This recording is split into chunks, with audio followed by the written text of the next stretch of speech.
I'm going to introduce each performer, and then performers, I'm going to have you tell Travis what you're playing, and we're good to go. All right. So we're going to start out with Colleen. And Colleen, can you go ahead and unmute? And here we go. And then you can tell Travis what you're going to play. And then I'm playing Chatter with the Angels. Okay, that sounds great.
Beautiful.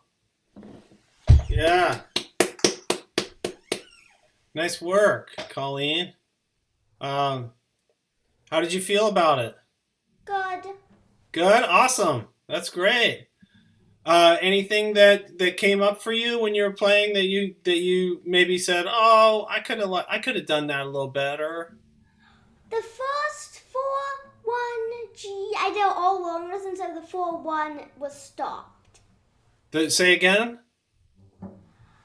When I did the 4-1-G, Yes. the first one, it was 4-4-1-G instead of 4-1-G, where the 4-1 was short. Too short for you? Yes. Oh, I see. Okay. And then one thing that I noticed when you did 4-1-4-1-G, when you played B A natural G natural, one of them was maybe a little low, right? So make sure to keep your left hand nice and open back there, because sometimes when we're playing we get comfortable and then our hand wants to shrink down just a little bit, right? So make sure to just concentrate on keeping your hand nice and open and keep your hand position. In general, the way that you're holding the bass, it looks absolutely stunning. You look fantastic. You look very comfortable playing. Your right arm, the way that the right arm is functioning, it really seems to be in good shape. Okay, and so we'll do a little bit of work. What the first string crossing that you had, I noticed. Do you want to play that again? Just play a few the first couple of bars. You don't need to put the recording on. You can just play, okay?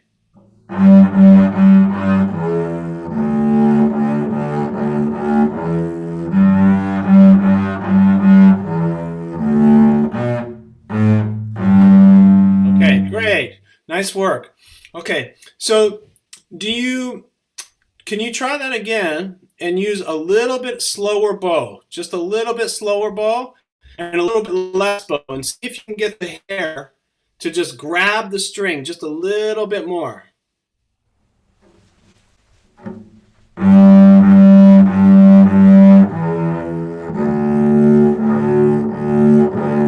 Yeah. Good, good. And then this time, let's use only this much bow instead of this much bow. Okay.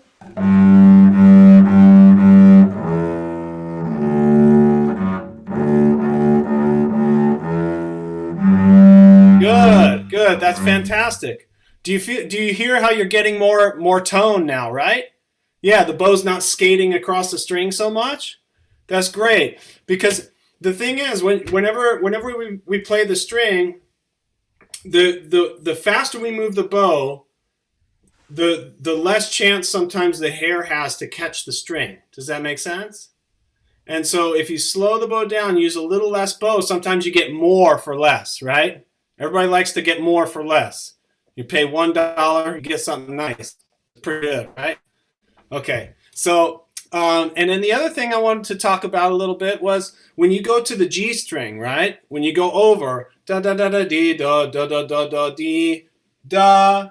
When you go back to the G string, make sure you put your arm on where the G string is. So we have E, A, D, G. G, D, A, E. Up and down, right, where the arm is. And the strings are shaped like this, right? So when we have to get over the G string, we have to move the arm. So when you play your up bow, sometimes when you play your up bow, you're still way back here for the G string, and you need to be up here a little bit. So keep the elbow a little higher.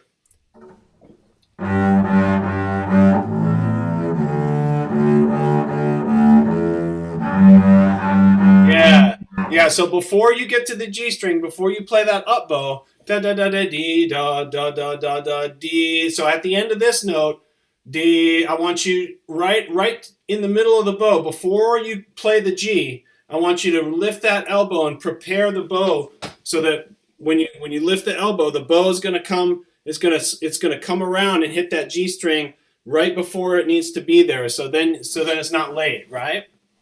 One more time, and keep using that little bit of bow. You don't need all that bow, okay? Good. Go ahead. Good.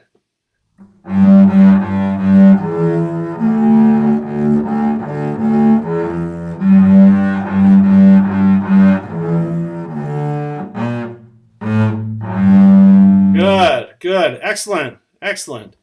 Okay. Do you have any questions about any of that? No. Okay, that's about all. Those are the only things that really came up for me. Sometimes, there's a little bit, pay attention that you don't have too much motion in the elbow, and try to make sure you're using the arm so that you don't have so much elbow involved. Sometimes, if we're leading with the hand and we have too much elbow, sometimes the bow doesn't track evenly across the string perpendicularly, right? Does that make sense? And sometimes you get this, the bow going across the string in different angles, and then you can't catch the string. Does that make sense? Yeah. So in general, I would say in your playing, try to use a little less bow sometimes, in your short notes, da da da da dee da. You don't need the whole bow, right? And I really like the amount of energy that you have in your playing. It's really great.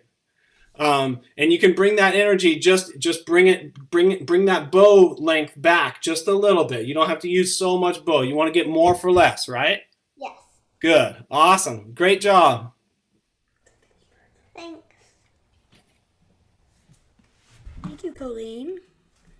All right. Next, we're going to have Anna Thilke. Anna, you can unmute. Yep. Hi. Hi, Anna. Hi. Good to see you. You too. Today I'm gonna play the Courant from the first Bach cello suite. Oh, wow. Nice.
Nice. Beautiful. Yeah, so this is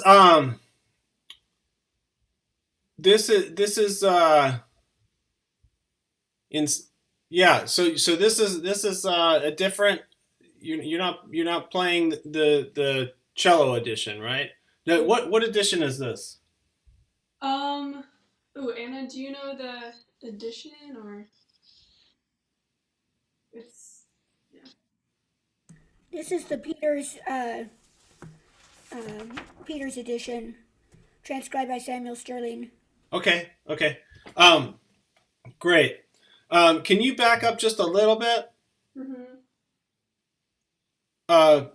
Anna, like back up just a little bit, or change the angle of the. Yeah, there you go. Now I can see your bow and everything. Okay. Why don't you start this again? I'll kind of start and stop you if that's okay. Yeah, for sure.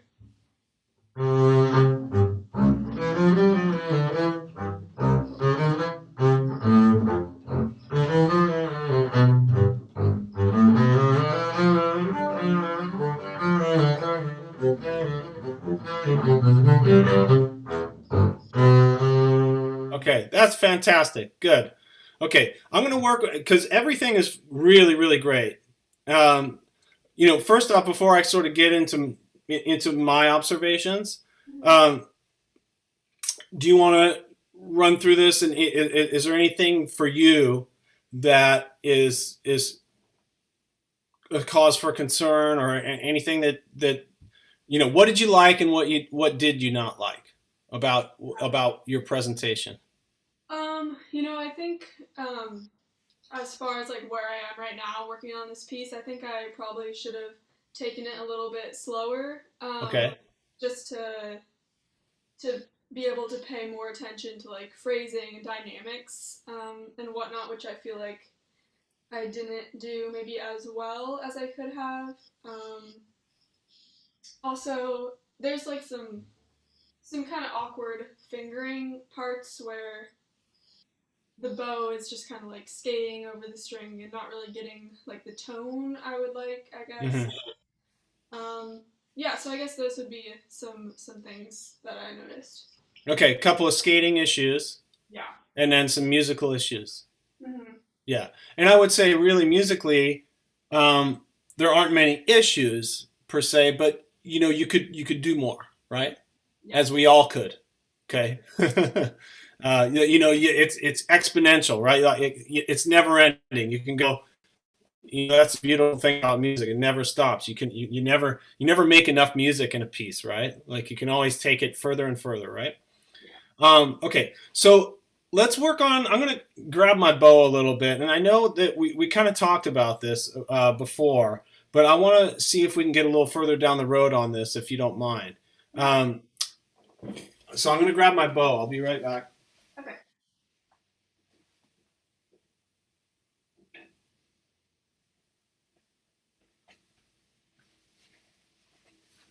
Okay, so let's see here.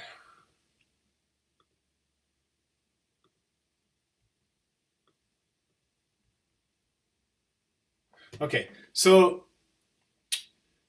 I don't know if you can here. I'm trying to pin my video here. Let's see. Okay, I think I can. There we go. Okay. All right, so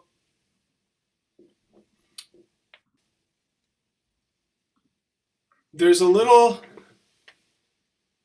This is kind of what your bow arm looks like, Yeah. or your bow hold. Do you see my pinky? Yeah. Mm-hmm. And what I see is that it doesn't move. Mm-hmm. The bow doesn't really move. Yeah. It's sort of locked in place. Okay? And so you're doing a fantastic job considering. Okay? Now, if I try to make string crossings and I'm locked in place like that, Mm-hmm. there's no shock absorption and there's no follow through Mm-hmm. in the bow arm.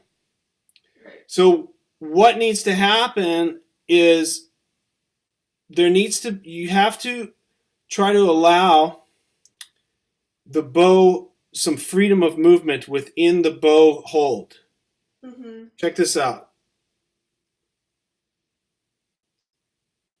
You see how when I push the tip up, it stretches my pinky, right? You keep your pinky locked in, but it's pulling the pinky down, right?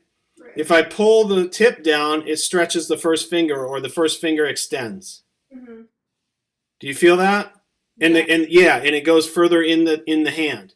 So here we are, and then here we are. Okay? So when I pull sound, this is what it looks like when I play a down bow. So I start, here's my initiation, down. Okay? And then when I play an up bow, this is what it looks like. Up. Right. Down, up. Down, up, down, up, down, up. Okay? And all this is initiated from here and here. Okay. Does that make sense? When I play a down bow, it comes from the ground. It comes from the, okay? You see, now, depending on stroke and depending on length of note, we're going to be stiffer or harder in the hand, or looser and more fluid in the hand. Okay? So everything is dependent on passage work as far as how we utilize our bow hold. Does that make sense? Yeah. So there's times, if you're playing a very short, powerful stroke, there's times where you're going to be a little bit more locked into the bow and letting the bow get real deep into the string, and you need all that stability, to have the power, right? To hold the body weight into the stick. Yeah. Now, when you watch a violinist play, great violinist, you don't see them playing like this, right? Yeah, no. Okay? And you don't necessarily see them playing like this either. What you see is this. Now look at what's the difference? This way has more room for like range of motion, I guess. Locked in.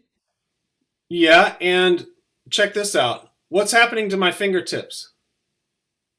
I guess there's all this space like in your hand. I don't know. I'm not gripping the bow into my hand. Yeah. My fingertips are relaxed and out. So the string holds the bow up, and you rest your hand so that you're on top of the stick at all times on the string and on the bow. And so this is what moves the bow. So that connection here, let your fingers splay out, and then relax them. Right. So when you relax your fingers, they don't come in like this, right? They just chill. Yeah. Okay? Now you move back and forth. Okay? And you feel that stickiness? Yeah. That's what you want. That's what down bow and up bow should feel like. Okay? Now, when you put your thumb in there, now you're a little more locked in, right? But you still need that flexibility. What's going to give you that flexibility is not gripping the bow into the hand. Right. So you don't want to grip the bow. You want to just place on top of the bow. Okay. Okay? And then there's varying degrees of depth and weight distribution that you put into the bow depending on passage work. Okay? So, and depending on where you are in the bow. If I'm at the tip, it looks like this. If I'm at the frog, it looks like this. Let's see. Let's see.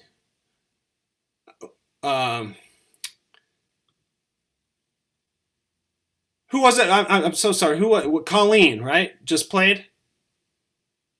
Was it Colleen who just played? Yeah. Something that I noticed about her, she has really a very natural way that she holds the bow, and you can see it kind of flow in and out of her. It looks like this. It's really, really fluid and beautiful, right? And there's something, she has just an inherent way of doing it. And it might be because she's so young. It's like, she doesn't think about it. She just does it because it feels good, right? When we get older, sometimes we think, oh, we got to do this, that, and the other, right? Yeah. So allow this to just sit on top of the bow. You don't have to grip with your fingertips. Let your fingertips kind of relax and hang off the side, right? Because then it's off the hair. You don't have to worry about it. And then place on to the bass, there's going to be times when you're going to kind of, you're going to add a little extra support, right here in the pinky. But in general, the way that you want to think about it is just kind of placing right on top and then just sinking the bow in and moving it. Yeah. Can I try that a little bit? Yeah.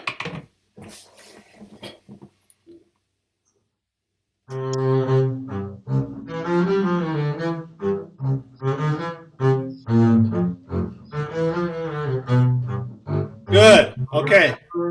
Great. Are you feeling? I mean, what I'm getting so far is a little more contact with the string. Yeah. Yeah. Are you feeling that? Yeah, for sure. Yeah, because now you're not holding the bow above the string. You're letting the bow do what it needs to do. Right. Okay. So the bow, in a way, we have to work with the instrument and the bow to allow those two things to do what they need to do, right? And so there's an amount. If you try to control everything, that's when the sound is going to go on you, right? It's going to go pinchy on you, or you're going to lose the string. If you let the bow work the string at the speed that the bow wants to work the string, depending on the passage work, you're going to be good.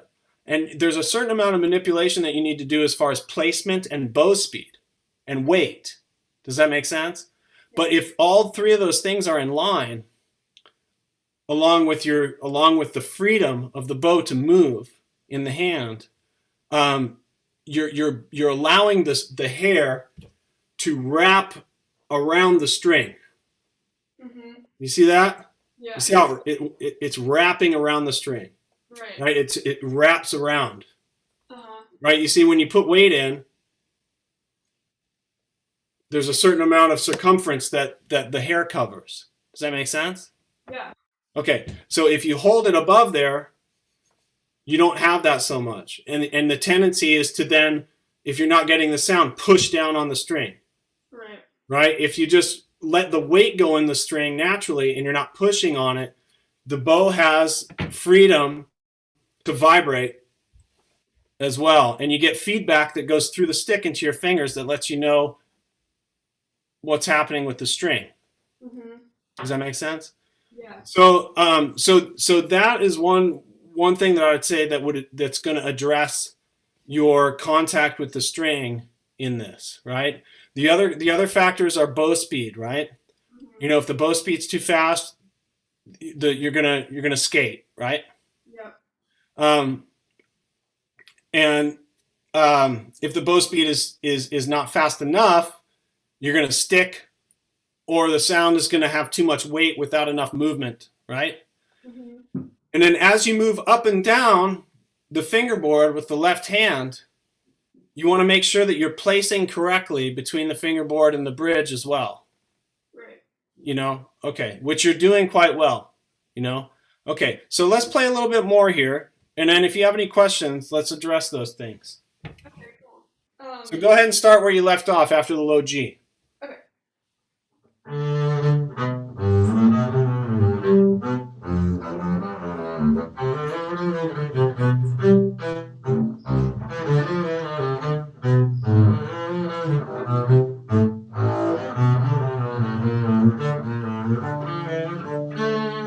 Yeah, let go of the bow. Let go. Yeah.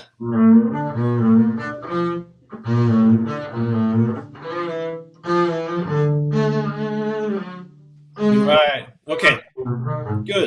Good. So there's a couple things, like try to work with this. Be patient with yourself with this, because if we're used to doing it this way, there's certain things that are happening as far as your placement of where you are in the bow, whether you're frog or tip or, on that aspect of things, that sometimes if we're managing everything, we're playing the bow in an unnatural way. Does that make sense? And we're used to doing that. And so your bow distribution, once you start letting go, the bow distribution and placement of where you are in the bow, middle, tip, frog, is going to change. So when you start letting go, some of these things are going to shift a little bit, and you're going to have to reimagine some of where you're going to be in the bow depending on the passage work and what you need to do. Does that make sense? Because now the bow's free to move. And so the tendency is once you kind of start doing it, it feels good at first, but then we creep back into what we've been doing because we're not used to where we need to be. We're so used to being in certain parts of the bow at those times that we can't get to those parts of the bow if the bow is moving in a more organic manner. Right. Huh. And we're not used to it. So then we start to go, oh yeah, I got it. It feels good like this. And then the body in the neurological system just takes over. Right. Okay. So as far as music goes, let's just work pick a phrase and we'll talk about, we'll go through a little phrase and we'll talk about it. Okay. Just pick something that you're interested in kind of expanding on. Okay. And then what we can do is we can talk about that, and then you can take that concept and expand it into the rest of the piece. Okay. Let's see.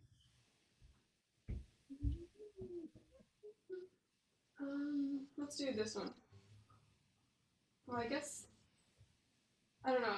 There's kind of like bigger phrases and then the smaller phrases. Maybe I'll just I'll start where I started before and see where that phrase goes. Yeah, let go of that pinky. There you go. Let it just hang. There you go. Yeah, let go. Let go. Just set it on top of the bow. Great.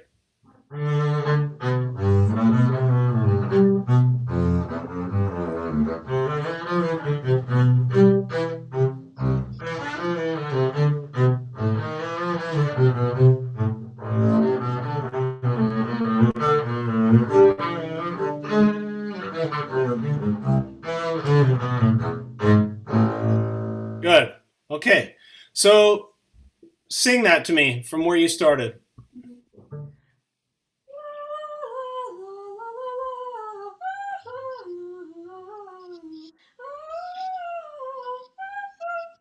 Okay, great. So you can be very happy that you're playing it the way that you're singing it, pretty much. In terms of your interpretation. Yeah. Okay. So that's great. What do we do to expand on this as far as dynamics, colors, articulation? What are some things that we could think about doing? Yeah, I mean, I guess kind of thinking about like boiling it down to like the original like kind of groove of it, I guess. So like the emphasis of the beats on like the 1 and the 3 kind of like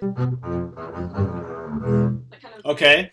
So that, and I think that's a great way to think about it. What we want to try to avoid is over accentuation of a certain musical idea. Mm-hmm. So we're on the right path, right? Yeah. But we don't want to just accent those beats. We want to lead to them, right? Or we want to come away from them, or shy away from them, or sort of meld into them. And then the way that I think about Bach is it's almost like, think about how this is sort of a cheap way of explaining it, but I think it's really relative, because what does a drummer do, right? Accentuates harmony and rhythm. Mm-hmm. Okay? So what sort of things are you going to emphasize, and how are you going to lead to those emphases, right? Yeah. So if you think about it, dun dun dun dun dun dun dun boom boom dun cha da ba da ba ba ba. So finding those ways of sort of rounding that out to lead to those things, I think, is really where you want to be, right? So I think first off, dum dum dum dum. There's an emphasis there, right? Dun din dun dun da da dee da da da dim bum bum. So dun din dun dun da da dee da da da dim bum bum da da da ba da ba da da ba da dim bum bum. Bum, bum. So when you hit those things and you lead to them, you want to try to make sure that your voicings, when you come back, have a place that is in contrast to what you played before. Okay. So viewing Bach as at least two voices really helps. Right. Does that make sense? So dun dun dun dun dun dun dun dun. The next voice interrupts. Da da da da da bum, and then you come back to the other voice. Dum boom. Right. Da da dee ba da ba da ba da da dee da ba bum bum bum. Bum bum. There's almost 2 or 3 voices there. Yeah. Okay, so the way that you want to think about these things, I think, is almost like if you had a highlighter of 3 colors, right? Each of those 3 colors you have to color in the bow and in the left hand in a different way. And all of those 3 colors, like let's say you highlight a note grouping, right? And it has to be in the right place harmonically, right? You're going to highlight it, and then the next 2 notes is the bass line. So you're going to play those with do gum, bum bum, do ba di ba da ba, do da di ba ba ba, right? So you have all these different. It's almost like pointillism, It's counterpoint basically, but it's linear counterpoint, right? So you have all these voices going on at the same time, and try to use as much of your imagination. Think of this vertically instead of linearly. Okay? So what we're talking about is think of it when when you read a score or a piano part and you have multiple voices and they're all playing at the same time, right? So each of those voices have rests after them and then another voice takes over. Right, yeah. Right? So if you can think about it in that way and how you're going to lead each voice, you're the conductor, right? So this is an orchestration, really. It's a linear orchestration. And I think the more we think about Bach in that way, the more interesting it becomes. Yeah. Yeah? Okay. You have any questions? I don't think so. That sounds great. I'll work on that. So. Okay. Yeah, and just really work on letting that pinky, let the tips of the fingers be free. Just place on top of the bow, put your thumb where it needs to go, and then allow some freedom here. Now there's going to be times when you're going to need to kind of grab it for certain things, but overall, especially with the Bach, it's going to afford you a lot more flexibility and movement to where you can get to those string crossings quicker and you can get to those little things quicker, and you'll notice that you'll get to where you need to be in the bow much easier because you're actually feeling the bow now. And then you can throw the bow and it'll throw the fingers where it needs to be too because of the weight of the bow. Does that make sense? Yeah. Yeah. Okay. Cool. Great job. Sounds awesome. Thanks. Thank you, Anna. All right. Next, we're going to have William Atwater. Yay, William! Woo! Shush! I'm going to be playing May Song. 1 minute. I need to turn on my backing track. Hey, William.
My backing track turned off.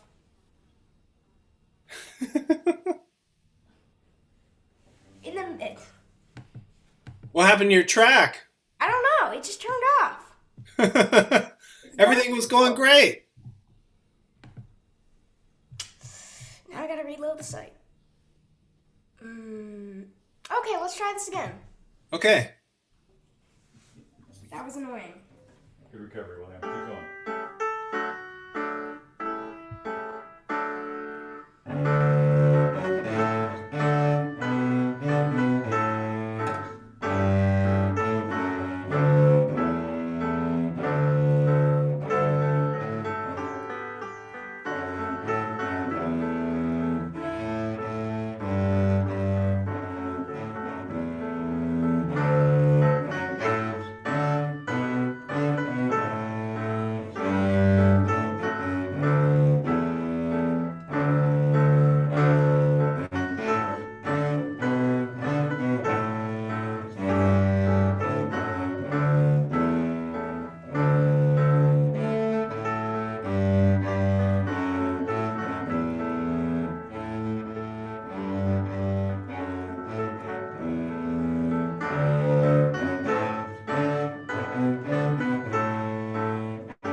Nice.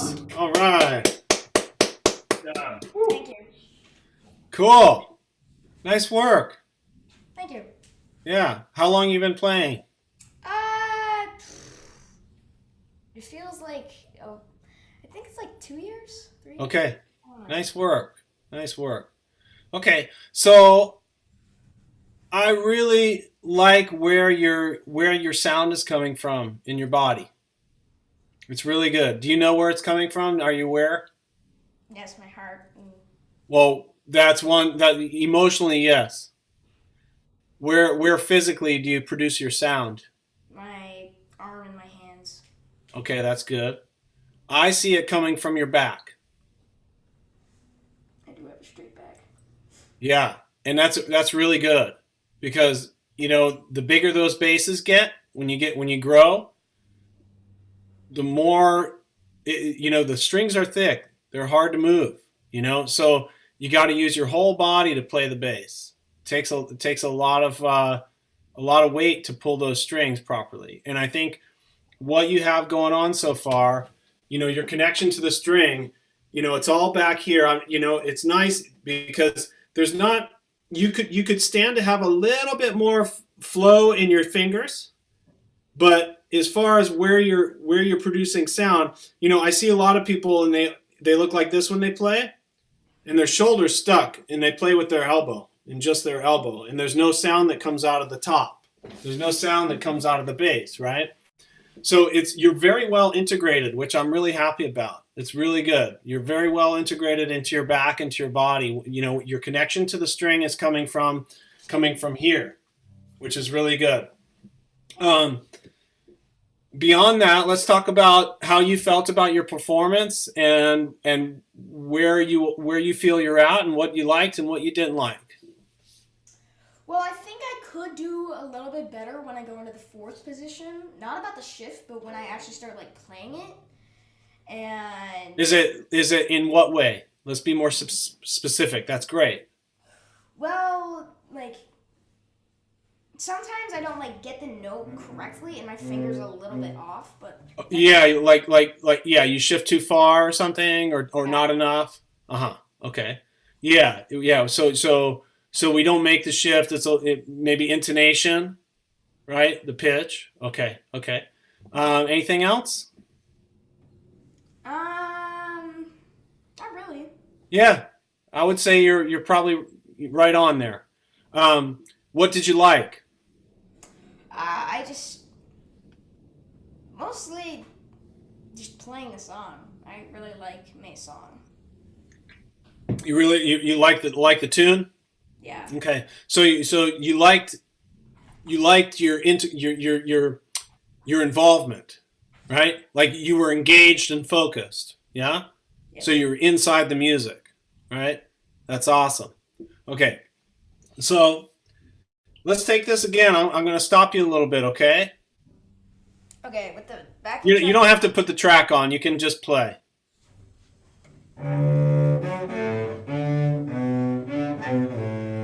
Okay. Keep going. Go ahead. Sorry.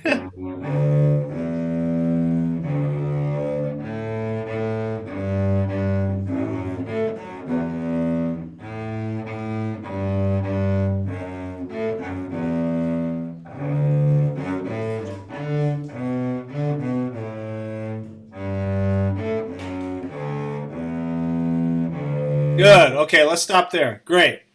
Why don't you play da da dun dun? Just play that for me.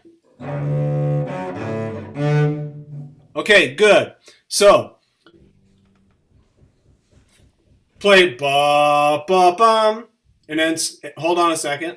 Play ba ba bum, and then take a breath, and then slowly shift up to dum, and then play it. So I want you to put a break between da da dum and then dum.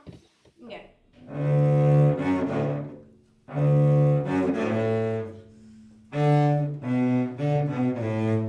Okay, good.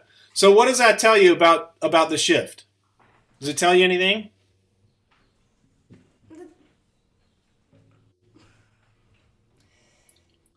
No. Because you nailed it that time. Yeah.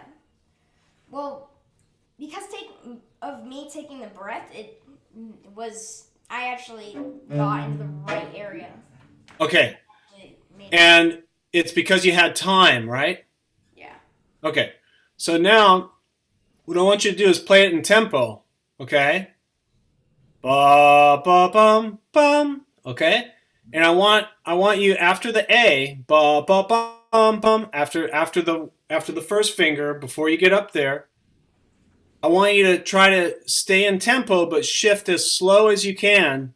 So you're going to stay in tempo, but you're going to move slowly to get there. So da da dun dun instead of da da dun dun. Does that make sense? Yep. Okay. Ah. Yeah, go nice and slow.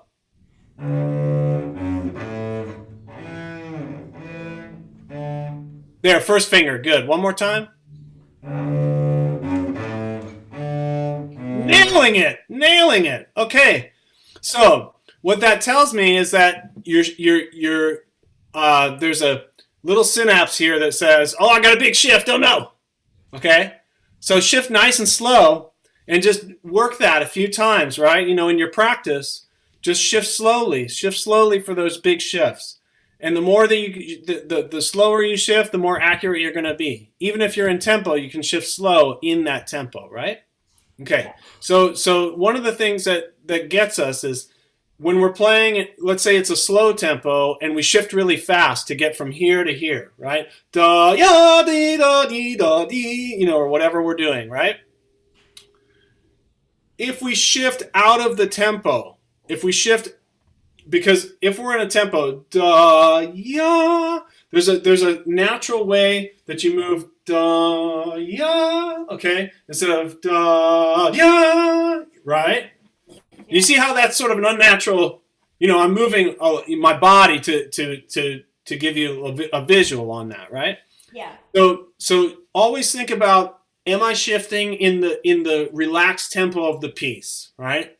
Or am I shifting out of a fear or anything like that? Does that make sense? Okay. So you nailed it 2 or 3 times in a row perfectly when you shift slow. And when you're in tempo, you'll nail it. You're good. You're good. You know what you're doing. Okay? All right. Now, let me work with you mind if we work on a little bit of hand stuff in the right hand? Nope, I do not mind. Okay. So same thing that we were talking about earlier. See if you can hold the bow with your left hand. Okay? Hold the bow out there in the middle of the bow with your other hand. There you go. Yeah. Now place your hand on top of it like you're resting your hand on something. Good. Now put your thumb in there. Okay, as soon as you put your thumb in there, I saw we're cool, we're relaxed, and you put your thumb in there and you went like this. So just put your thumb in there and let your fingertips hang off. Good. Now, can you raise the back of your hand just a little bit to raise that pinky up? More like, so you're down here. See if you can just creep up to yeah, there you go. And then let the pinky hang off the stick, right? So we're on top of the bow rather than holding the bow like this. We're on top. So we're going to use our knuckles right here to just touch the top of the stick like that. So take your hand like this. These knuckles right here. This one, this one, this one, and this one for fun. We're just going to place them right on top. Yeah, just like that. Good. Now put the thumb in there. Keep the fingers out. Okay, you feel how nice and chill that is? Okay, now go ahead. Right, good. And let the inside of the fingers, let these knuckles have their contact on top of the stick. Okay, now rest the bow on the string. Rest it. And then keep your fingers out. Good. Okay, that's excellent. Awesome. All right, now play from that same place in your back and try really hard not to curve into the bow or grip the bow. Just keep those fingers hanging off. Keep that first finger. Let go of that first finger. Don't hook it. There you go. Just let it go. You're good.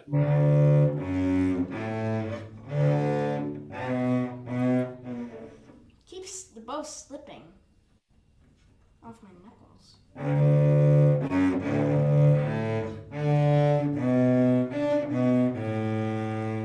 Okay.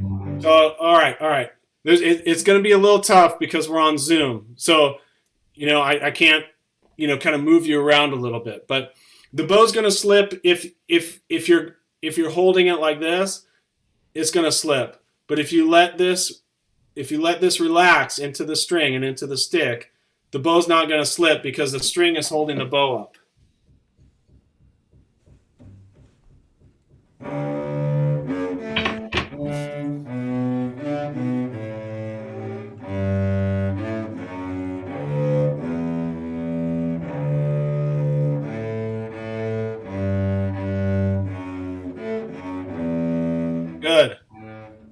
Good. That's good. I'm seeing.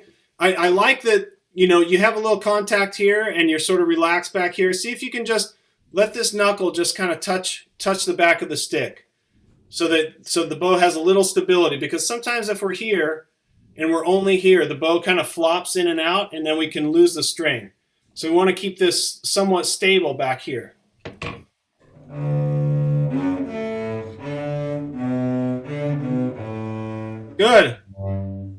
Good. Do you feel different? Feels a little different? Definitely. Okay. Yeah. That's going to help you with your contact a little bit. The more you can think about sort of, not gripping too much, let the bow be free in the hand. And, when you're adjusting to this, it's going to feel a little different. But if you can really focus on allowing this to be a little freer so that the fingertips don't have to be gripping the bow, that way the bow can grip the string and you can move it freely. And when you watch really great string players and violinists, you hardly ever see them grabbing the bow like that and playing, right? You see it looks more like this. And so when you see, and the hand is just kind of just nicely nestled on top of the bow. Does that make sense? You see how those fingers are like that? Yeah. So the string holds the bow up, even on this plane. Does that make sense? Yep. Okay, great. You have any questions? No questions. You want to play a little more or no? I'm okay. Okay, great job. Sounds awesome. Shift slow. Yeah, thank you. Okay, so we're going to have John Stanton next. John. Okay. Hi, John. Hey, Travis. Nice to meet you. You too. Cool. So, I'm gonna fuss with my camera here because I kind of moved it around. Now I gotta correct my error. Cool. I'm gonna play a tune called Minuet Number 2 by Bach. We'll see how it goes.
That's great.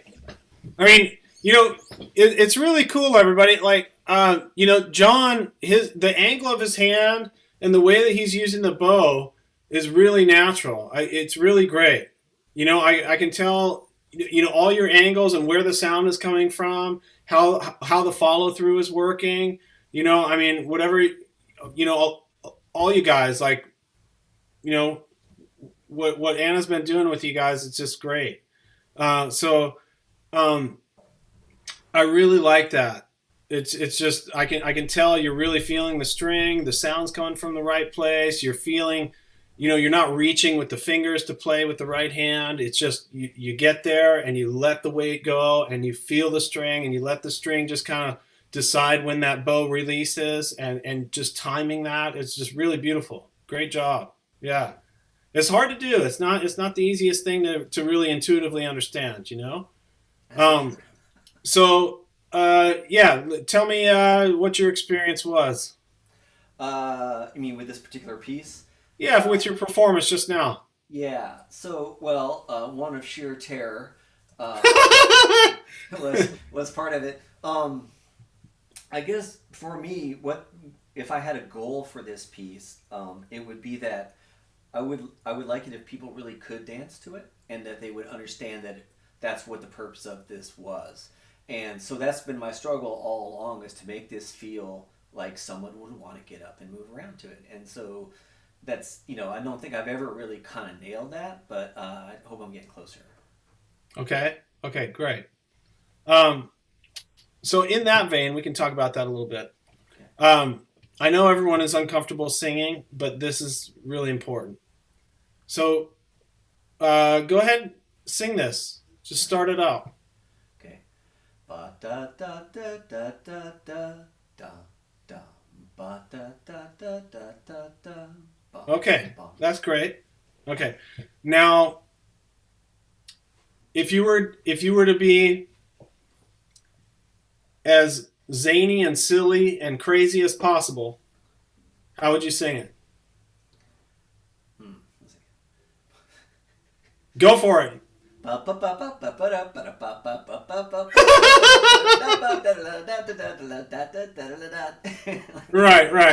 Well, I mean, if you're in the tempo and you're playing the piece, right? So, I guess in that, I don't know how it would be different necessarily. All I can sort of imagine to say is like faster or something like that, or maybe to somehow emphasize the second two beats of the second measure. So in that case, maybe I'd say like ba ba da da da da da da. There you go. Now we're talking. Yeah. Now we're talking. Okay. Awesome. Okay, that's great. We nailed it. That's great. So you just sang exactly what I was thinking when you were thinking about, okay, well, what do we do to dance to it, right? What does the body want to do? So it's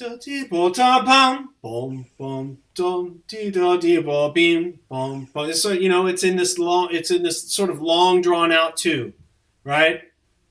It 2 and 3 mixed together, right? So that's where your musical emphasis needs to be. So we start from there, and then pay attention to the rhythmic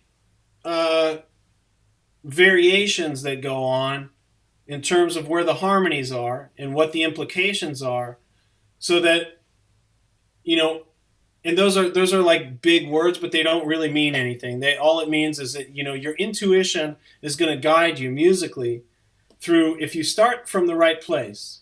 So it kind of falls away, right? And then bum. Our octaves are our little anchors, and we're going to go up and down through that. And if you start from that place, I think as the piece expands, you're going to have a better idea of what to do.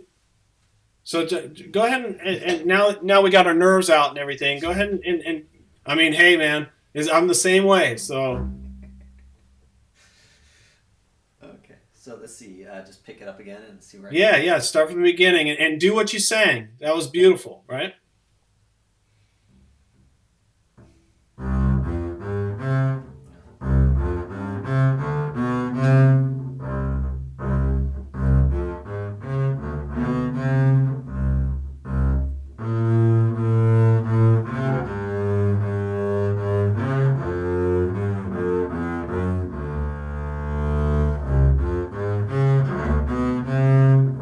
Okay, great. So let's stop and work on the little B section. Dum bom da be bom.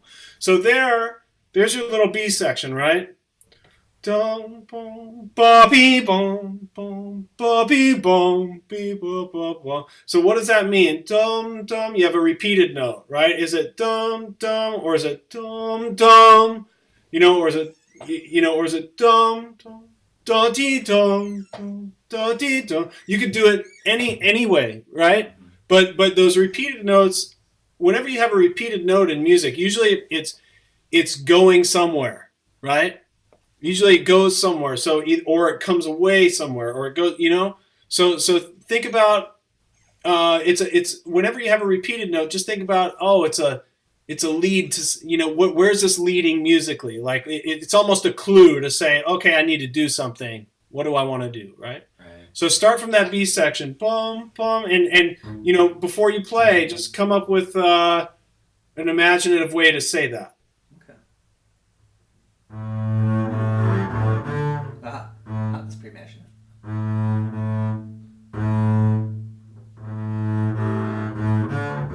Ah, crap.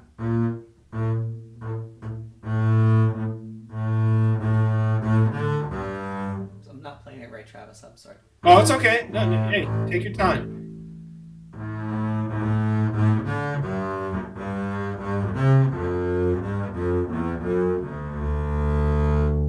Okay, let's take it again. Just take a moment.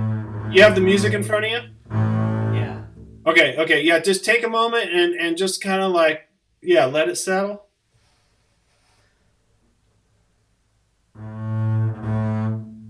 Yeah, I want to do that.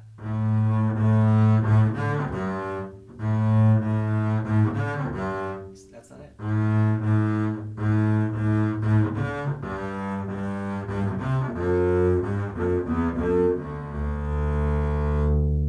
Good. Dum bum dum be bum.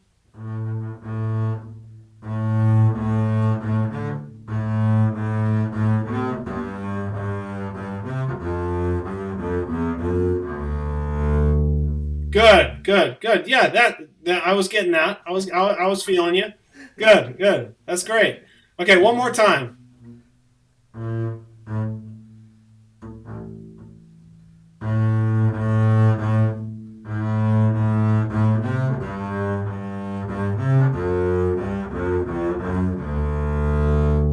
Good. Yeah. I like that. It's hard, but thank you. Yeah. No. I'm getting where you're coming from. Okay. So where does that go? Don don da ti don don da ti don di da di ba ba don. So go ahead and start from there again. Continue the phrase, and we'll keep going. Okay. I'll stop you again.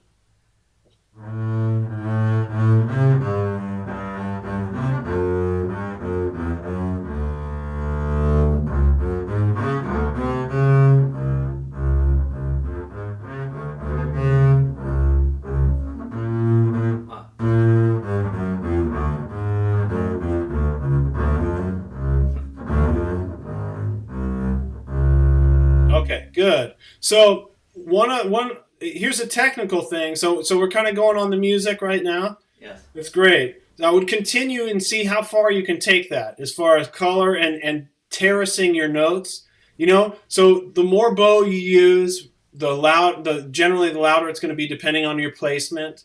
If you place closer to the bridge, you're going to get a little bit more of a clearer color. If you place close to the fingerboard, you're going to get a little wider color. If you use a lot of bow, you're going to get a different color. If you use a little bit of bow. So all these variables go into trying to find colors for each note. So you might have to put the bow in a different place, dum, bum, tee, bum, bum, bum, slightly, and I'm talking about maybe this much or this much, right? As far as placement, bow speed, and weight, right? To kind of vary your voice, It's like how much air. The bow is just like the diaphragm, and how much air do you let out of the throat when you sing? Ba or ba. We have those are two different colors. One has a lot more pressure behind it. One is less. So the first one would be a little bit closer to the bridge, a little bit slower bow, right? The second one would be a little closer to the fingerboard, a little longer, a little more bow speed, right? Ha, the air comes out quicker, right? And so it gives us this more thinner texture, kind of more open. Does that make sense? Yeah. Okay. Yep. Yeah, and then thinking about too, when you start a note, are you going to start it bum, or are you going to start it k, or are you start it f, or p? All the different consonants in the alphabet. What is the articulation color, right? This is kind of, we're going really far with this right now, right? So thinking about those things often will make you a little more imaginative too about what the possibilities might be. Pushing the exploration of your contact with the string, right? Is it fa? Is it za? Is it ka? Is it ta? Those all have different ways that you place and release the string, and different rates of speed, different depths of how you catch and release the string. All those things are worth experimenting with. I want to help you a little bit. There's some left hand angle stuff that I want to kind of focus on, like here and there. When you come back, do you play electric bass? That's where I started. Yeah. Yeah. Okay. I knew it. Okay. Because of the way that you're using your arm, Yeah. it's kind of like you're sort of stuck slinging the rotator cuff around a little bit this way, right? And so when you go back, you're kind of stuck here, right? And you're going up and down in this fashion, which is what you would do here. But what you got to do is learn how to pull that elbow out. So create some more rounded space. So put a beach ball under there and feel like in both armpits. You're like resting on these beach balls when you play. You're just kind of cushy, because once you get in here, it makes it the angle isn't right. Okay. You see the angle? Look, like it's going this way. Right. And then watch. That's what you got to do. Okay. So go ahead and start dum bum bum beam bum wherever it was. Yeah. So that's great. Awesome.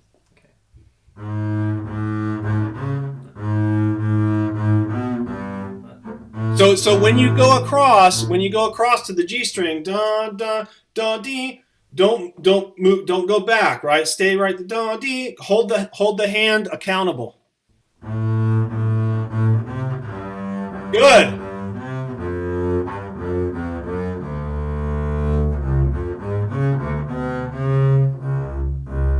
Yes. It was more in tune to me.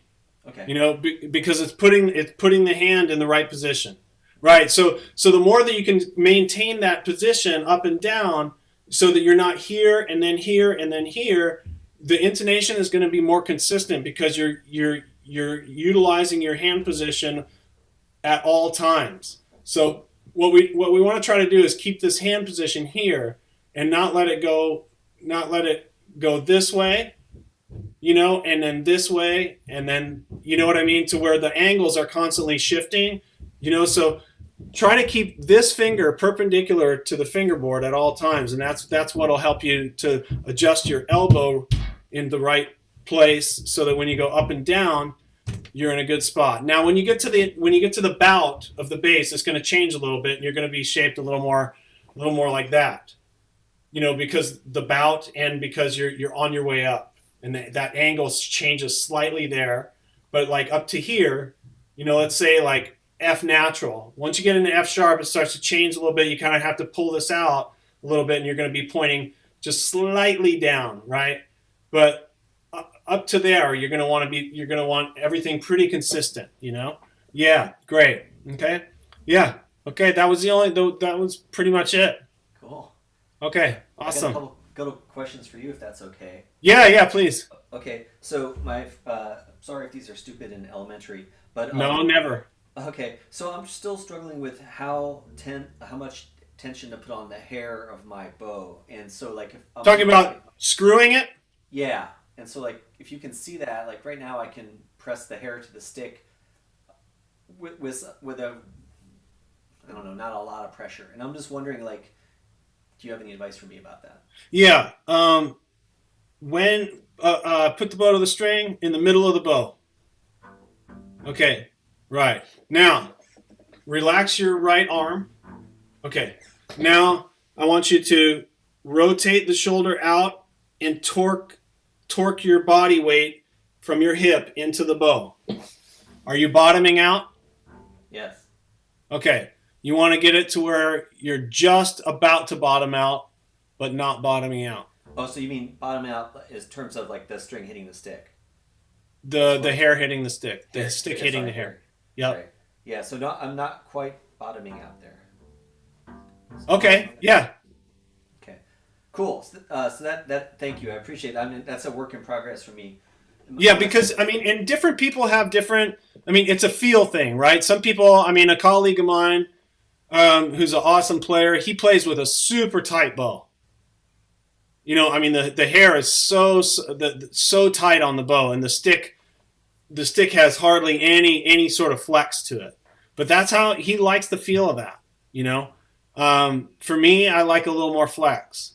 And then I have another colleague who I sit next to sometimes where he likes he has it to where his bow will bottom out super easy, but that's how he likes it.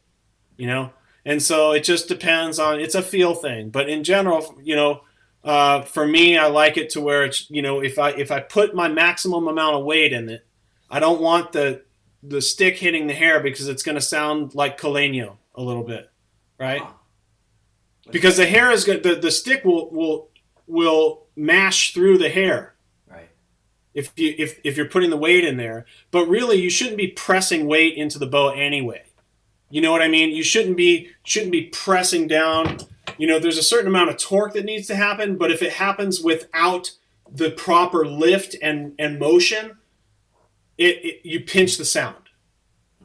Okay? So really, when you make sound, it's all about lift. You want to lift the string off the top of the bass, not push the string into the top of the bass. So when you pull the string, you want to get the hair and you want to pull it out and up. You don't want to be pushing on top of the string. Okay? So everything ends up being this way. It's this, right? You're pulling up, and that's what gets that bridge to rock, right? Yeah, because what happens is the strings are not what you play. The top is what you play. The bass is what you play, right? The strings don't make any sound. The strings are just the springs that get the bass to make the sound. Okay? Yeah. Strings are springs. They're the springs that make the top flex like a drum. Okay? So when you tighten those strings, that's what you're doing when you play the bow. It's like taking the drum that's like has rope on it, and you pull the strings, and that's what gets the drum to move, right? So when you pull the strings, what that does is it rocks the bridge back and forth. Those bridge feet, it goes boom, boom, boom, boom, boom. So take a minute, look down the bass. Yeah. Okay? Now I want you to take your first finger, put it like you're going to play a big E pizzicato, like at the bottom of the fingerboard. Now pull it as far as you can, look down the top and see what happens to look down at the F hole and look how much that flexes. Pull it with a lot of torque. Do you see the top flex? I think I do. I can't tell. I'm sorry. Yeah, that top should be, if you look at the F holes, you'll see this. You'll see each edge of the F hole. You'll see the edges of the F hole kind of do this. Huh. They'll flex. So that's what makes the sound, because you're pulling the bridge feet in. You're going to pull the bridge feet into the bass bar and into the sound post, right? So the top it's going to flex. It's going to flex like this. Wah boom, wah boom. That's what makes the sound. and it's this constant wave of the top is waving when you're playing it. Oh, that's pretty Okay, cool. so you're creating waves on the top of the bass. Right. So as you move that weight, and as that wood flexes, what's happening is it's flexing against the sound post flexes against the back gives feedback and springs forward again and gives that, along with the bass bar, and gives that resistance between the sound post and the bass bar. And that's what gives you your voice. Yeah. Okay, so view the strings as springs, and if you crush the spring, if you push down on the spring too hard, Yeah. you're inhibiting the spring from actually releasing the energy of the wood. Yeah. And of the mechanism that is the bass, or is the instrument. Does that make sense? Yeah, I mean that's I've never heard that. It's very interesting. Yeah. Yeah. So you always want to pull out instead of push down on to get your sound. Cool. You know, and if you need more sound, you don't push down. You get close to the bridge and keep pulling. So it's this pull feeling. Whoa! You know, it's just like pulling putty. You know, that's how you want to pull the string. Cool. You know, and if you pull putty too fast, what happens? Well, it rips. Yeah, it breaks. Yeah. So view your playing of the string as like pulling putty, because when it rips, that's when we lose the string, right? Yeah. So you're going too fast. You're moving the bow too fast. Right. Got it. Right.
Yeah, that's awesome.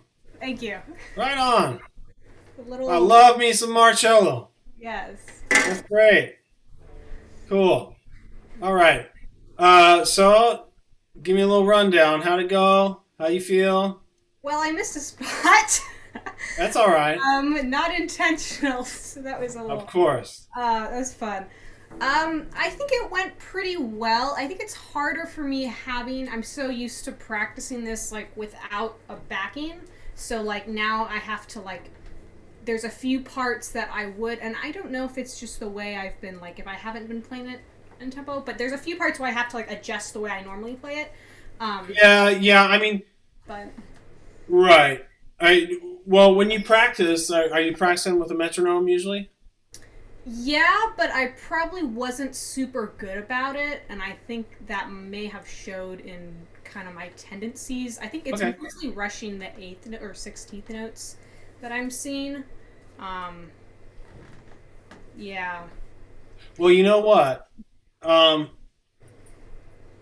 If you got with a pianist, and when you phrase, and when you do, when you do things, if you make a point to take time, or push the tempo. It's not a bad thing, provided that it's intentional. Right? Yeah. There's times when you actually want to do things and stretch things out to make a point musically. And so those are the things that you work on with your accompanist, if you have an accompanist with you, right? Yeah. So it's not a bad thing, and I think sometimes we have tendencies as players to, of course, everything you need a pocket as a player, right? Whatever kind of music you're playing, you need to know how to play on the back side, you need to know how to play in the middle, you need to know how to play on the front side. Yeah. Does that make sense? Yeah. Okay. So with that being said, there are spots in here that you could actually stretch the tempo or take a the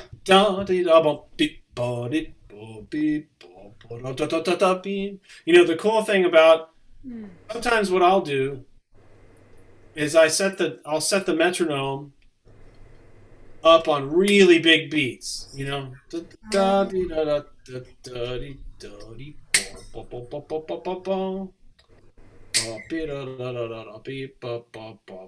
right? Every 2 bars or whatever. Yeah. Or you put it on every bar. And so long as you're with that, you can sort of speed up, but you have to make, whenever you make music, I don't know if you've heard the phrase, like, you can take time, but you got to give it back. Does that make sense? So it's okay if you take time, but you don't want to keep taking time, because now you're dragging. Yeah. That makes sense. So there's, I'm going a little bit, far with this, but it's not always a bad thing to take a little time here and there. Okay, but when you got a track you're playing with, and the track is right with it, and you got to play in rhythm, you got to be there, right?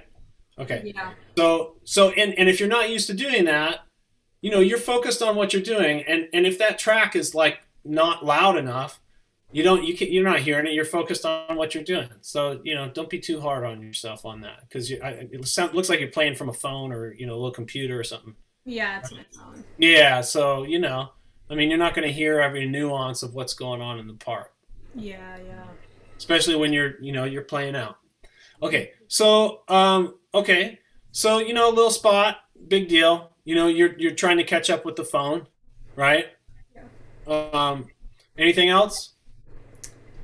I'm not super happy with the way my dynamics turned out. I think there are a few more spots where I could have maybe exaggerated a little bit more. I know there's like a few echoes here and there where you like repeat the same phrase that I feel like I could have done better, and I might have missed one or two if I'm remembering right. And then just pushing forward the 8th note or the 16th notes. I think there might have been a few spots I wasn't. Okay, so a lot of your self commentary is coming from a rhythmic standpoint. Yeah. Your pitch was really, really great for the most part. Yeah. And your facility was really smooth, and you're getting around the bass quite beautifully, I think. Okay. We can talk a little bit. Why don't you play a little bit? I'm going to address something. Okay. Go ahead and start this from the beginning again, because this is something like throughout. So, we'll touch on it, but I just want you to play naturally. Yeah.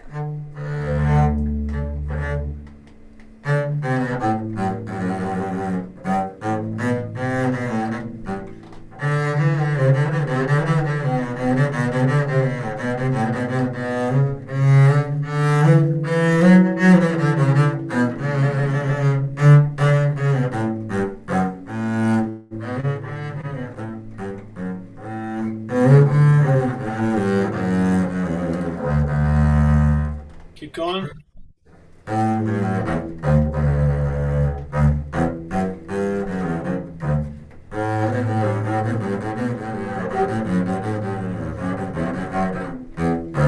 Okay, So let's stop here. This is great.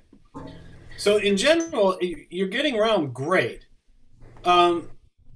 Sometimes the left hand, when you shift, especially in these kind of typewriter nitty gritty passages that are busy, right?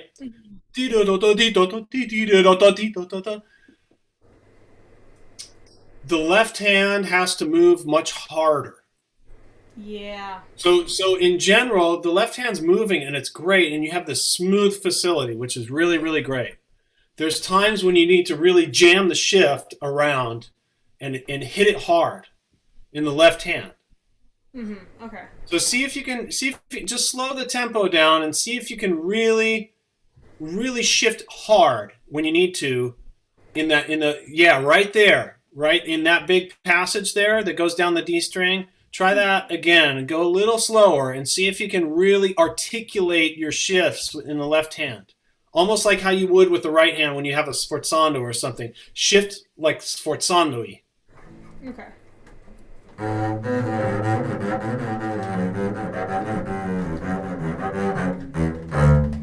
Okay, good. Let's take the tempo off a little bit. And I don't want you to not be relaxed necessarily. I don't want you to feel like you have to squeeze the fingerboard or anything. I just want your up and down movements to be a little more angular and quick. Okay. So shift a little faster when you think about it and think about it instead of like up and down this way. Think about it like more kind of like a quick like rubber band, like shook, you know. Yeah.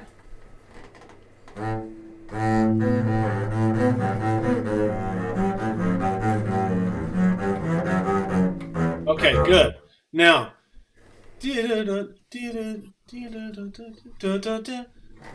I want you to think this time. Let's go. Try that one. Just accent that.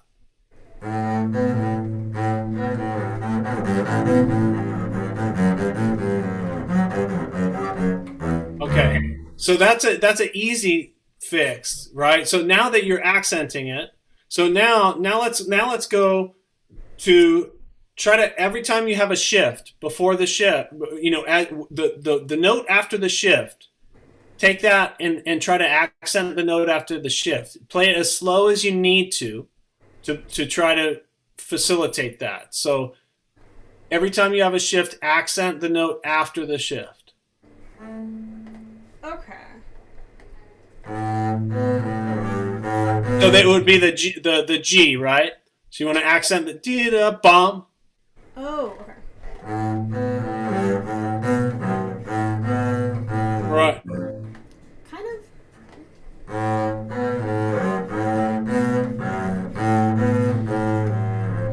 And in that one too, right.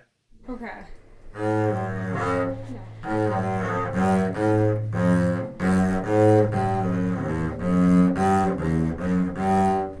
Good.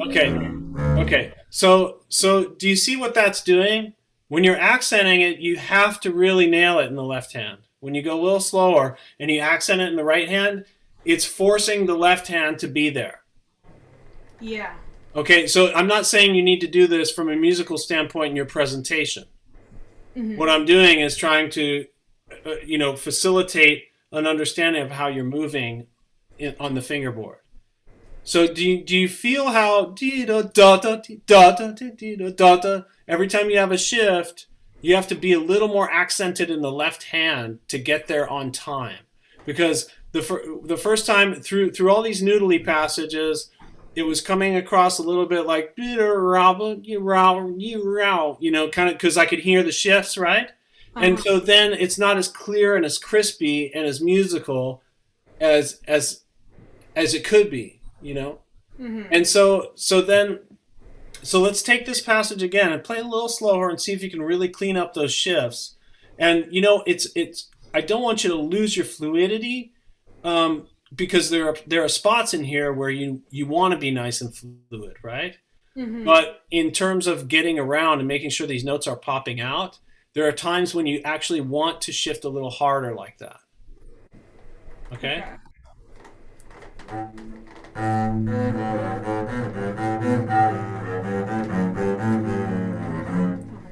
Yeah. Okay. So dun dee da ya da dee da da dee dee da ya da dee da da da.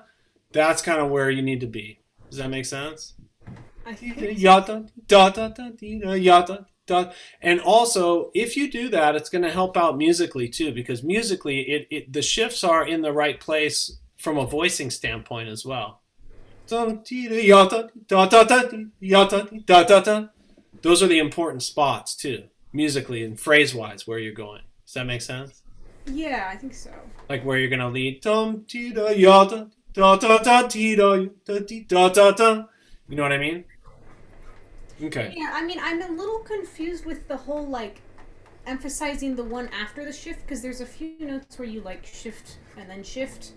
So like then shift.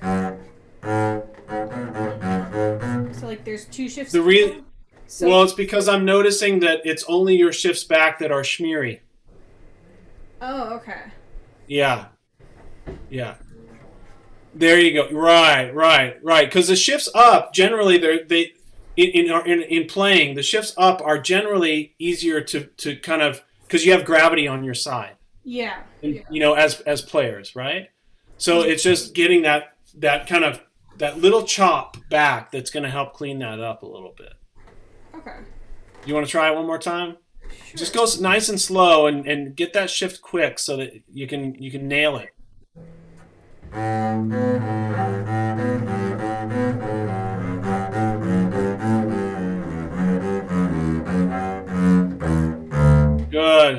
Good. Do you feel how that's a little different? Mm-hmm. Yeah. Yeah, you're kind of more, thinking a little more angularly in the left hand. Yeah, Mm-hmm. yeah. Okay, and then you had mentioned too, as far as like echoes, colors, things like that, right? Yeah. Okay, so let's try to pick a little spot like that. Where do you want to take that, and then you can take that and expand that later. So take a little spot, and then we can kind of work on that a little bit. Okay.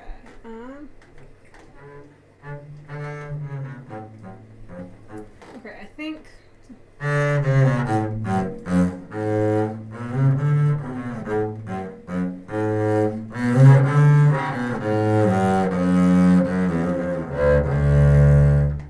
Okay, so what kinds of things in the bow do we do to change the color and the dynamic of the sound? What's your first reaction? If you want to play soft, what do you do? I did less bow pressure. Okay, less pushing. Mm-hmm. Or bring it up towards the fingerboard. Okay. So less weight. Yeah.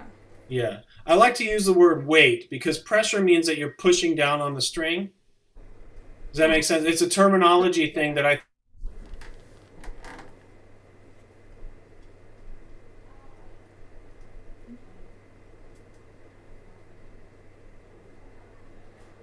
make sense? Oh, I think it froze for a second. Oh yeah, sorry. That's okay. Are you with me? Yeah. Okay, what was the last thing I said? Pressure. Yeah. So in terms of pressure, I want to try to think of the term, weight. So you want to weight the string rather than push the string, right? Mm-hmm. Okay. So you're allowing when you more weight is like you're allowing more weight from your body to go into the string. I want to try to, and you're doing a great job of this. You're not really pushing on the string too much. But if you had to make a lot more sound, you want to make sure that you're pulling the string rather than crushing it, pushing the string down. Does that make sense? Yeah. So okay, so less weight over the fingerboard. What about bow speed? Oh yeah, like doing it's kind of slower bow. Slower bow, maybe. Bow. Now, when you put the bow on the bridge,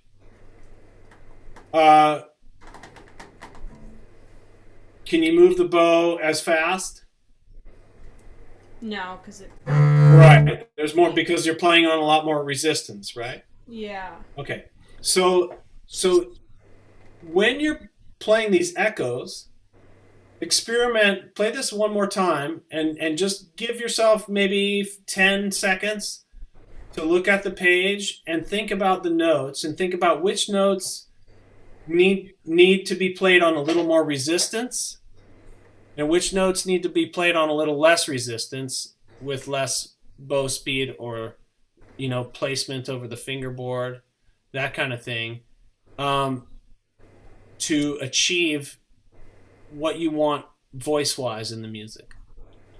Okay. So just give yourself a minute to think about it.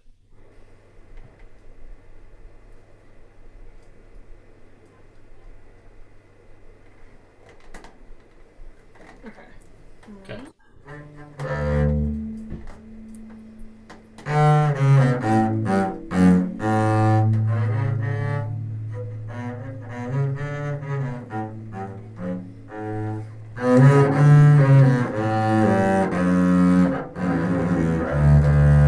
Okay, great. So now I like that. This time, do the same thing, and when you get to the piano section, when you do your little echo, come back a little bit more, toward the fingerboard. It's going to help.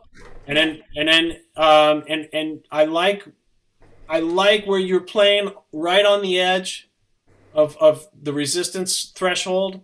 You can come back a little bit from there. Okay.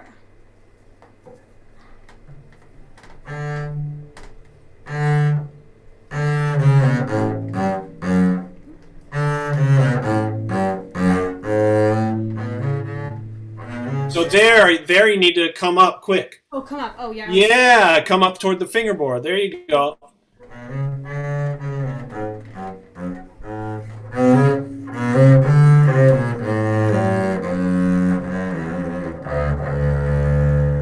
Right, and really feel, because right there when you go across to the A string, you're a little too close to the bridge. You can feel that, right? Yeah. Yeah, so just gauge it appropriately. Like if you feel like you're starting to grind out, just let go and pull back a little bit toward the fingerboard so that you're not playing on quite as much resistance.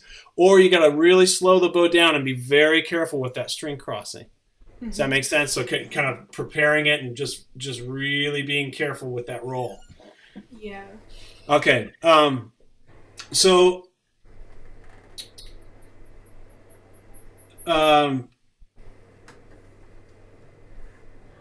yeah. Try this one more time and see if also you can use a little more bow at some times, and then try to use a little less bow at other times. Okay. And like where you're going to do that, right? Mm-hmm.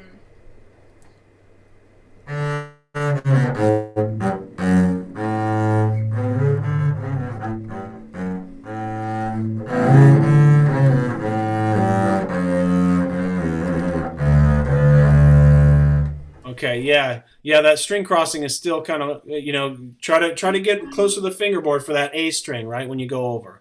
Play the trill.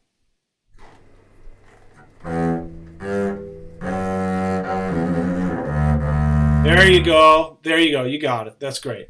Okay, so one of the other things I wanted to mention is dee da da da Do you hear that? Yeah. So tell me about that. What's happening there? So it's very dry, right? Do you hear that? Yeah, I guess I never really paid too much attention to those.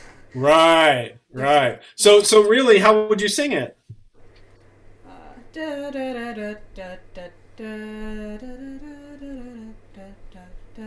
Okay, so there's a little there's a little taper instead of right? Yeah. So I want to see, what are you going to do with the bow to where you can taper those notes and they're not so dry and sort of cut off, right? Mm-hmm. Let me see what you can do to try to open those up a little bit.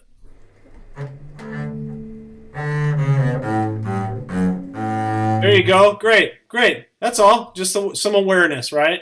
Yeah. So now you're letting the bow. You're picking up the bow a little bit to let those notes ring, right? Just a little bit more, and they're still short. Okay. So whenever you have those little short notes in this piece, just give it. let some air in there. Okay. Why don't you play through this? Play through the second half of this. And just think about all the things that we talked about, because it sounds so great. And just see if you can kind of bring some awareness into some of these placement things, some of the bow speed things, and see if you can get a little more creative about your colors that you're using, Okay.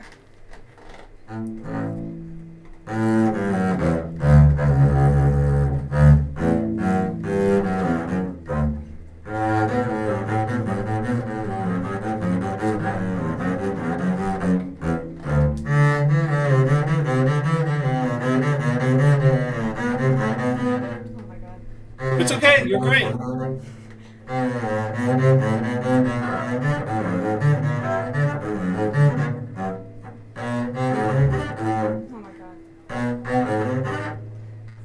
It's okay. It's okay. Okay. So let me talk about one more thing. When you have D da da da D, the C B natural A. You see where that is? Yeah. Play that little line. D da da da D da da da. Second position. There it is. Yeah. Okay. Do you hear that? Do you hear that shift back from 2 to 1? Yeah. Do you hear it go? You're out. Yeah. Okay, that's what I was talking about earlier too. That's another spot. So when you go, just make sure that first finger is really open and ready to just get torqued back, right? So yeah, just play it real. Yeah, right. You kind of have to slam the hand back, especially in this type of passage work that's really noodly. You gotta have it loaded and then bang. Yeah, you gotta get that elbow already back a little bit so that when you shift the weight back, it just slams back. Does that make sense? Like you have it in your rubber band ready to snap, right? Mm-hmm. That's what you need there. Yeah, go ahead. Take it a little slower and see if you can really snap it back. Yeah, instead of shifting back on 4, I want you to shift on 2, and instead of shifting, I want you to think about pivoting. Okay. D da bang, instead of D da shift. So keep your thumb where it is, and then just open up the first finger. Right. Oh. Yeah, that's it. Right. So let's try this. Dee da dee da dee da. See, the thumb is here. Let's just do this. Dee da dee da dee da. The thumb doesn't move.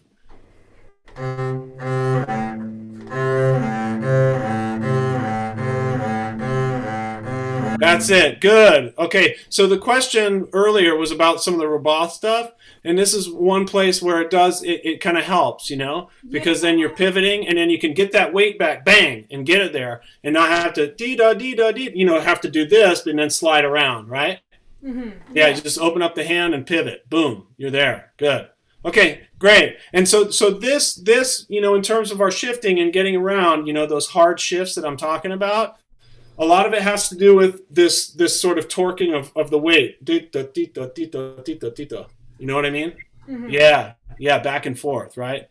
Right, and being able to go hard from bang, bing, bing, Yeah, while maintaining the hand position. Does that make sense? Yeah. Because really, you're only shifting a half step, right?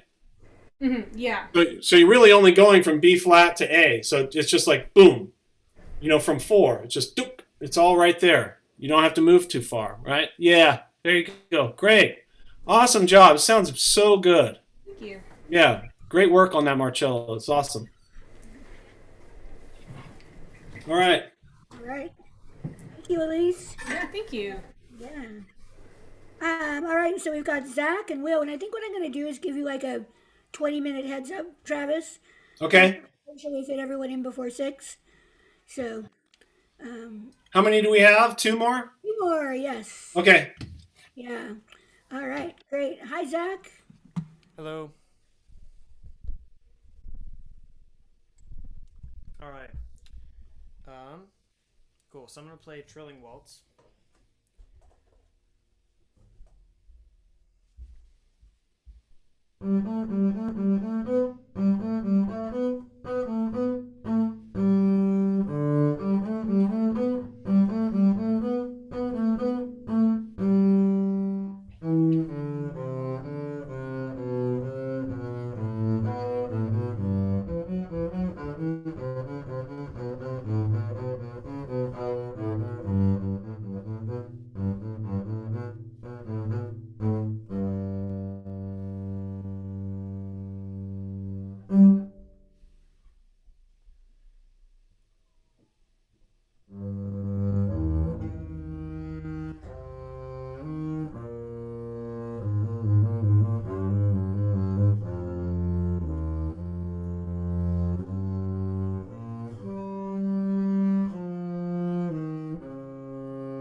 Nice. Cool. All right. Can you do me a favor? Yep. Can you yeah, either adjust the mic or raise the output level on the computer a little bit, or the slider, whatever you got. For my voice or the bass? What's that? I think everything. Yeah, it's really hard. I don't know if it's my equipment or what, but it's really, really hard to hear some of you This guys. mic tends to run really quiet, but that should Uh-huh. be Uh-huh. better. Okay. Can you play a little bit? Let me test it out.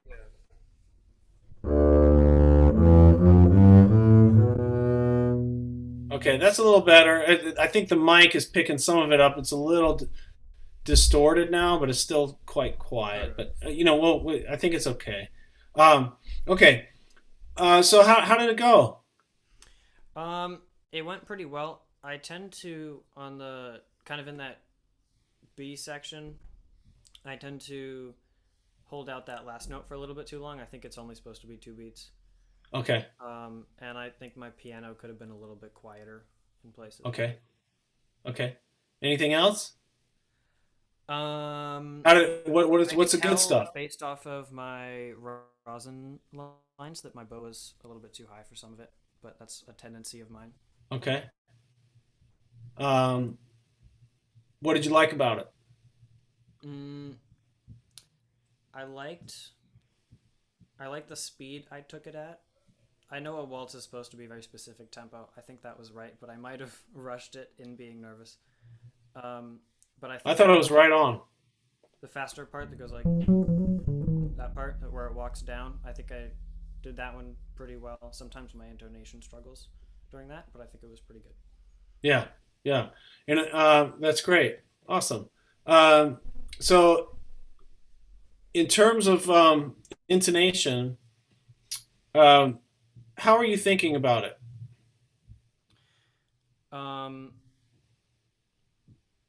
I mean, I know that it starts on an E, so I kind of just, it's a whole step up from right there. So is it more of are you? It's good because the way that you answered that question leads me to think that your understanding of your pitch is geographically focused. Was that accurate? Yeah, I would say so. Okay. Start this again. and bring yourself into your ear and into your throat to sing this through the bass, so that when you go there with the left hand, it's coming from here. It's coming from here. Does that make sense? Yeah. So don't think about where you need to be on the bass necessarily. Hear the note before you get there. All right. Does that make sense? So you got to be in the right place, of course, on the bass, Yeah. but you know where the notes are. But I want you to sing it in your head when you're playing this. Okay.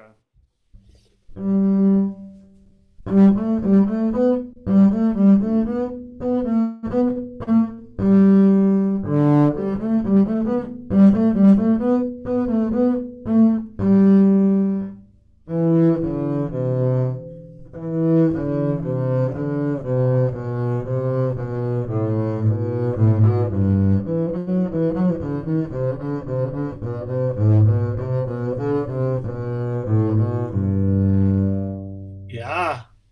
Anybody, you guys notice a little difference? Yeah, it's different.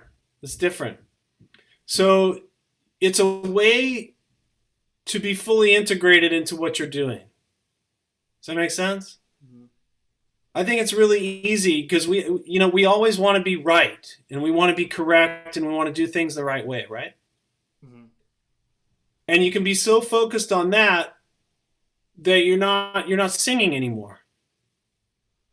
Does that make sense? Yeah. So allow your voice to come through that instrument. You have a great voice, and you got a good understanding of what you're doing, I think. So hold on to that, and try to integrate a little more in here and a little more in here. So as you're playing, become fully engaged in singing this. So before you get to the note, so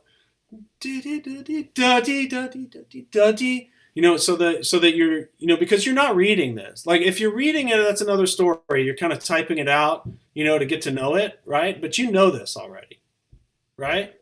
Yeah, it's in here.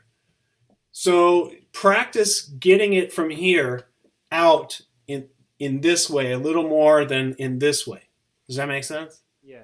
Okay. So one other thing I wanted to mention. Start this out again. I'm going to use this as a little example here. This came up earlier today. But go ahead and play again.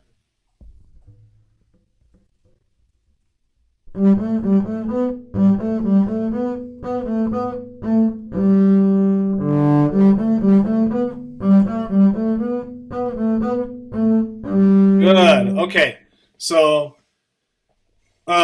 once again, if I sang that back to you, it would go da dee da da da dee dee da right? Yeah. If you can da dee da da dum, let the bow travel. At the end of the note, pick the weight off and let the bow travel and taper. You don't have to stop the movement of the bow. Yeah. Does that make sense? You stop the note stops and the weight comes off, but the bow doesn't need to choke the string. Try again. Good.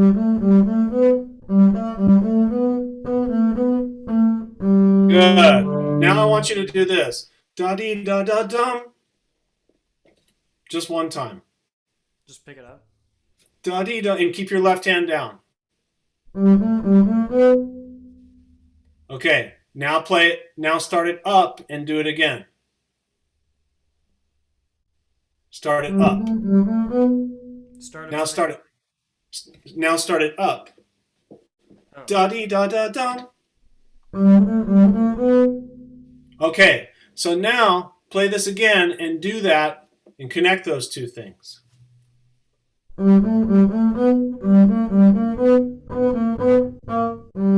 Good. Okay. Do you like that better? Yeah, it's like smoother.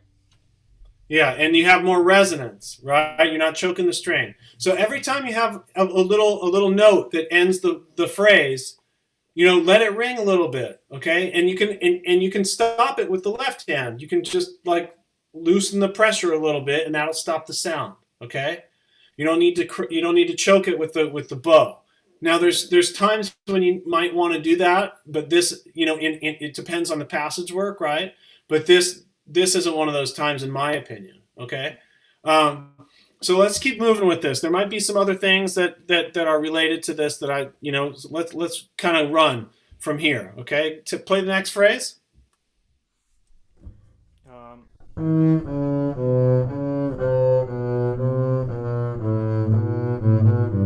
Okay, so good.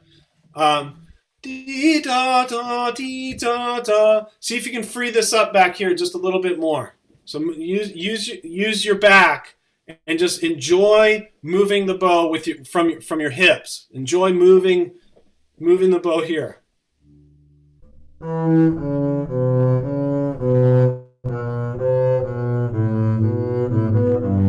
Okay, good. Now sing it.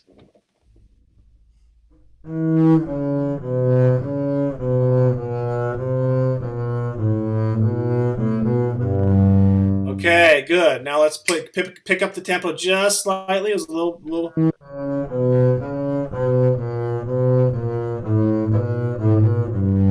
Okay, good. That's different. Okay, next phrase.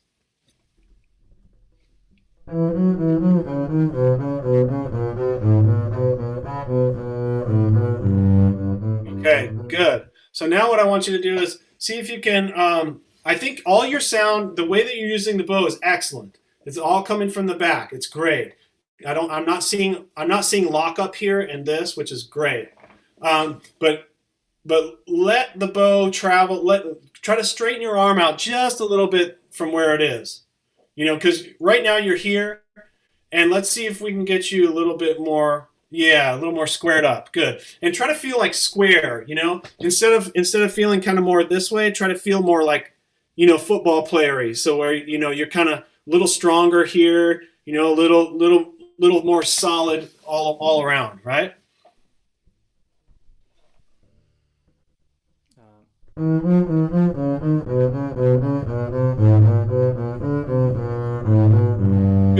Good. Did you guys hear? It's more musical, right? To me, there's just a little more shape, and I think there's some strength there. There's some, did that feel more solid? It did. Yeah, I felt like I had a lot more like contact. Yeah, everywhere, like left hand and right hand. That's good. When you approach the bass, try to think of it just a little more, in this way. Does that make sense? Just a little more like try to use all these muscles and everything to just support your posture, and try to think more like a football player when you approach the bass, so that you're supporting your sound. Does that make sense? Just like a singer would. You watch a singer sing and like their whole body tenses up at certain moments because they're pushing a sound out. Does that make sense? And so we want to try to be activated in our bodies when we're pulling the string this way and that way, and really using the body to create our color and our nuance. And when you did that and you kind of squared up a little bit more, the sound became fuller. It was more round, and the music was more active to me. The phrasing. Let's do one more. All right. The next phrase. Yeah.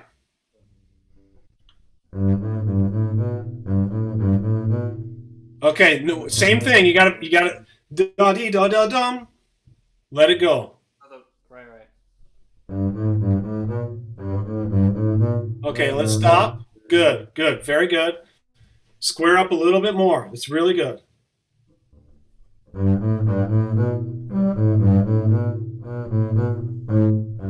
Yeah, okay, one more time and really feel this da dee da da dum. Feel this,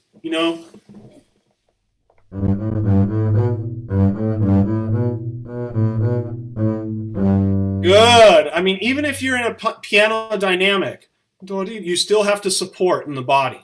Does that make sense? Yeah. So keep this, 2 beach balls, one here, and then you're floating on them, and then when you need, play from here and from your legs. Does that make sense?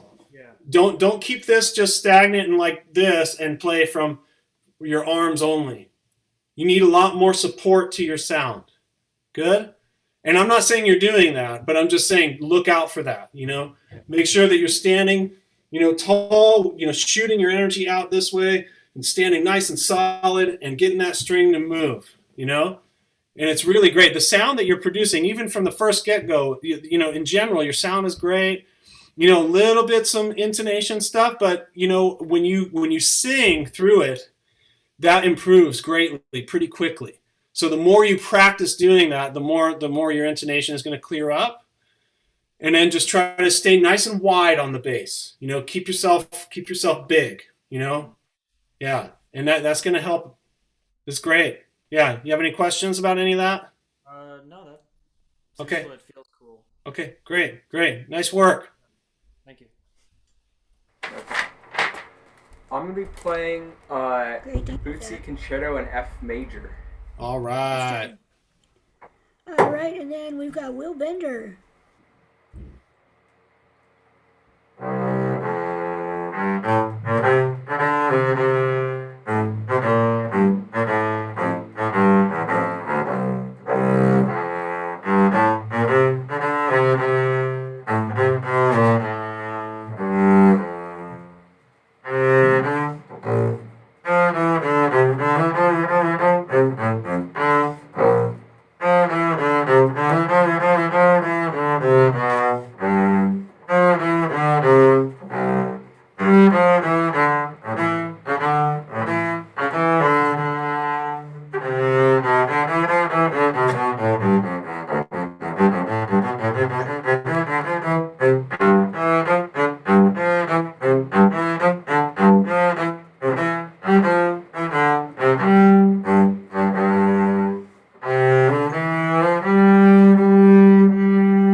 Awesome. Yeah, I'm sorry we lost a couple of people. I've been spending a lot of time with all you guys. Um, Great. Yeah, really nice. Nice work. Thank you. How'd you feel? All right. Some couple Okay. parts that I messed up a little bit on, but Uh-huh. Yeah. Yeah, you got through it and you recovered through it nicely. Yeah. Um, Give me your thoughts. um, What did you like? What did you not like? um, I mean, there's obviously General. parts where I stumbled up a little bit, and I feel like I Uh-huh. could have done a little more with the a little more with the dynamics, maybe. Okay. And then as far as, the spots that you stumbled on, are those spots that you stumble on in your practice too, or are those spots that just happened? Um, I'm normally usually good about those spots, but I don't know. Like usually they work out. Usually they work out, but Okay. this time as well. Okay. Yeah, things happen, Good. Okay. Um, One of the things that, there's a few things that I want to talk to you about. In general, you're a very expressive player. You're well on your way, and the way that I really like the vibrato. I like your contact. I like the control that you have over the bow and the way that you're using it to phrase and sort of expand the line when you need to and then come back from the line when you need to. I mean, the facility, you're getting around quite well and musically. Okay, so great work on that. um there's I get the feeling sometimes that you feel stuck in the left hand sometimes. I You didn't feel even a little stuck, like sticky, a little bit, like it's not going to move. a little bit. Uh-huh. And does that ring a bell for you at all, or is it coming out of left field? No, I kind of know what you mean. Yeah. Okay. So what do you think that's about? Did you? Yeah, let me hear your thoughts first. I don't know. Uh-huh. Okay. Can you turn around? Because I want to see the back of your left hand because I'm unsure about this. Okay, I'm unsure about where this is coming from, and I want to see you turn around fully and play this if you can. Okay. Like, So I want to watch your back body, and I want to see how you're moving up and down the fingerboard with the thumb. Okay. okay. So give me a nice square. Yeah, just totally turn around, and I want to see. Go ahead and play like that noodly passage at the end of the development before the last page. the. What did you want me to play exactly? That spot where you have all the little triplet passages. You know. Let's see if I can. I'll just. Is this good enough? Yeah. If you can step forward 1 foot, maybe. Yeah. Great. Okay. And then just put the stand in front of you. I have some stuff in the way. Oh, I see. I see. That should be good. So. Okay, now there's. Oh, I got it.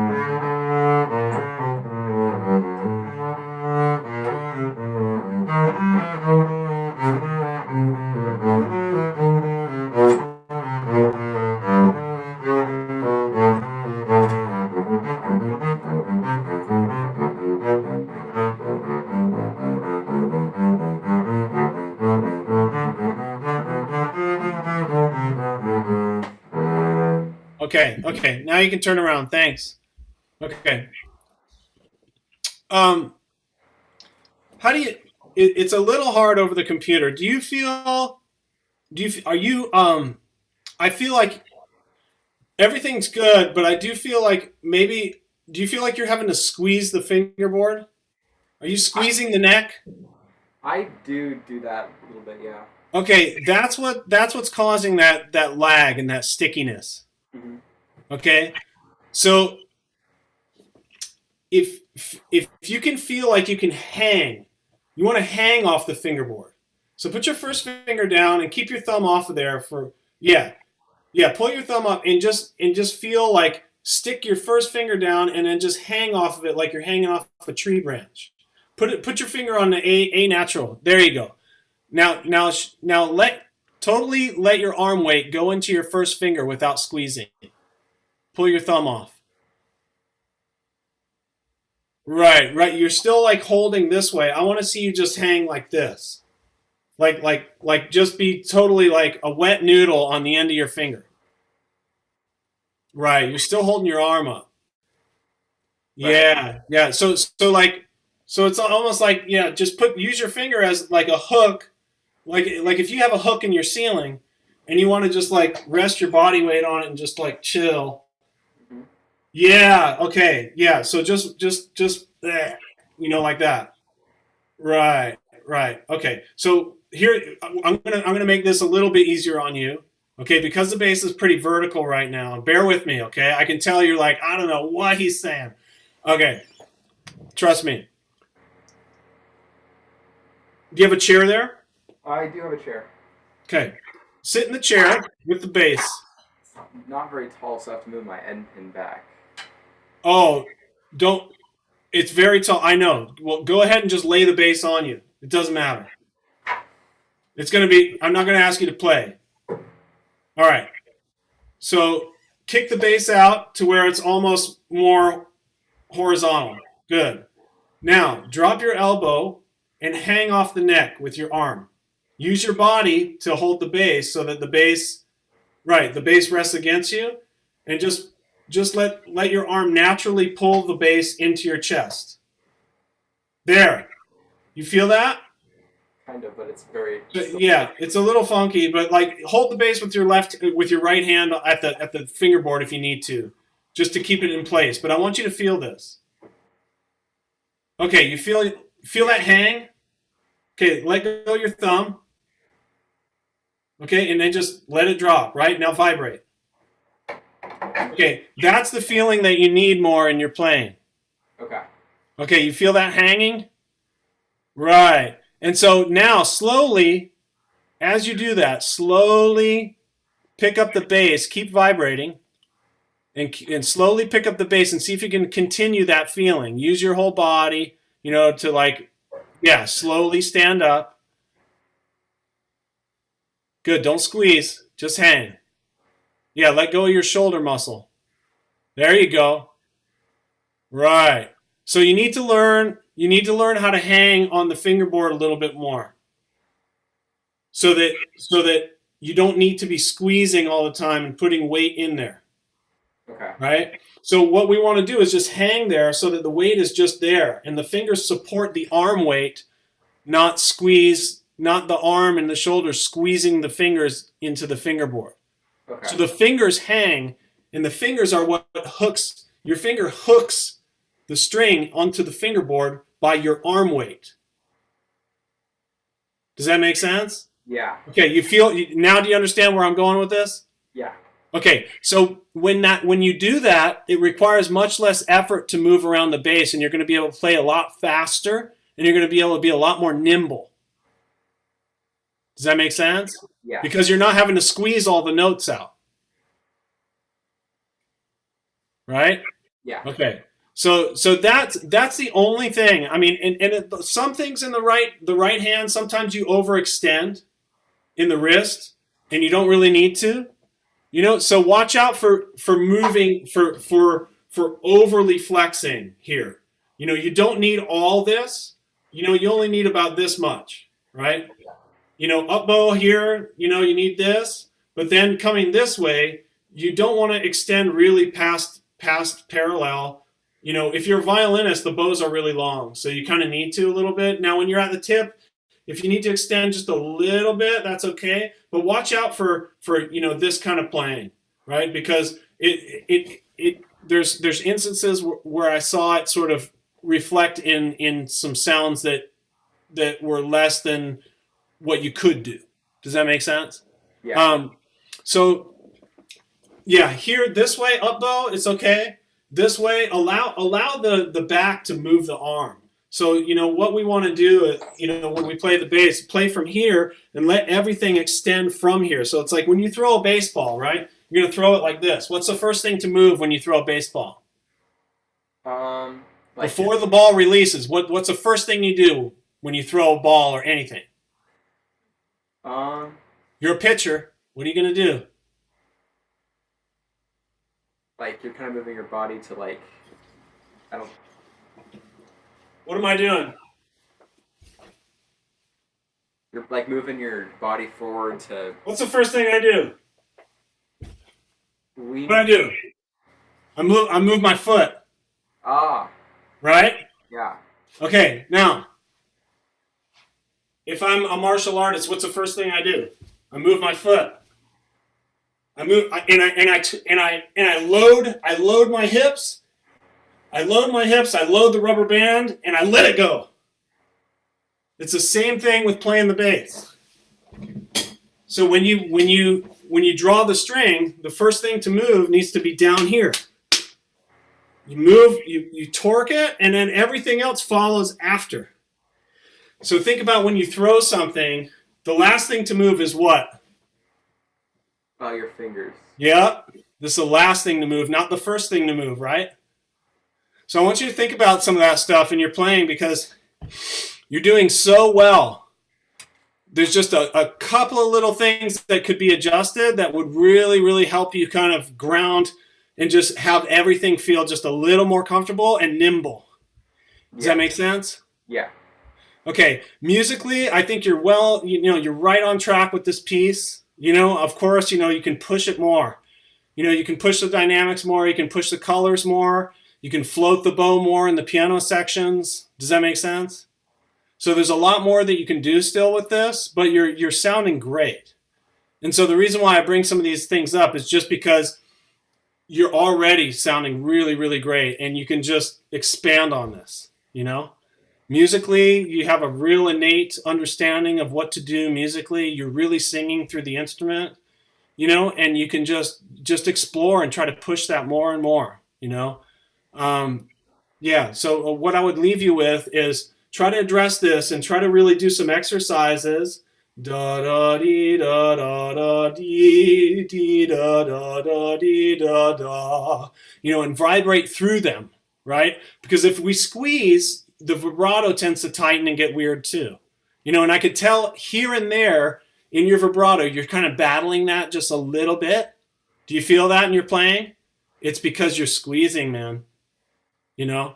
Okay? If you can just hang, there's no problems. No problems because you're hanging. All you're doing is just jiggle, jiggle, jiggle. Okay? And with the vibrato, think about only one direction. Don't think about da da da da da da. Think da dun dun dun dun dun dun. Just down down down down down down down. Even though you're not vibrating over the pitch, right? You when you go down, that's the pitch, right? But you're thinking down down down down down, not down up down up down up, because that'll screw you up.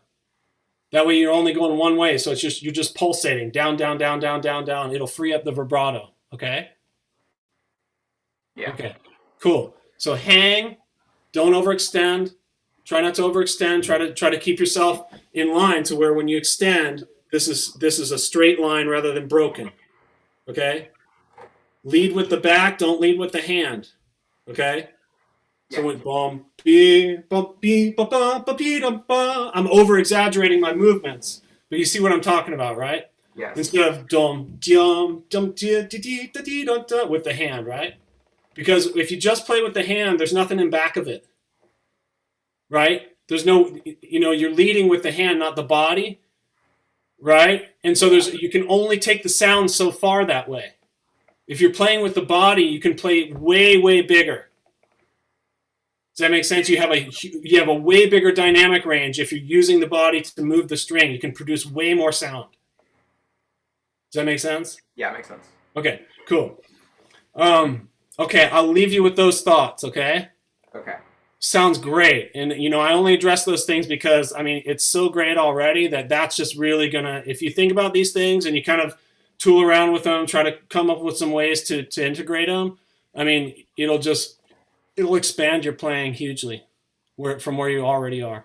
Okay? Thank you so much. Sounds great. Thank you. Yeah.